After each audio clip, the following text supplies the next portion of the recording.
Hello, in this video I will show you how to fix Warzone 3 can join player issue or find issue. Now it's a very easy fix.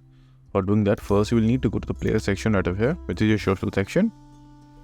and then again just simply try to join your friend, and if it is not working then just invite the friend directly to your party, and if that is not working just simply create a channel and then add your player into that channel, and then it should work. And one more option that you can try before doing the channel option is just simply restart your game, or just simply load to a different menu like this, or just simply go back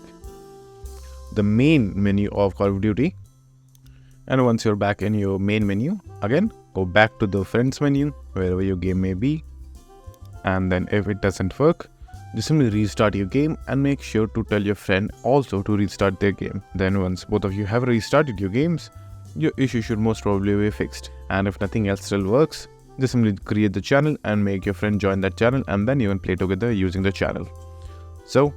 that's it, and if this video was helpful, please consider subscribing and liking the video.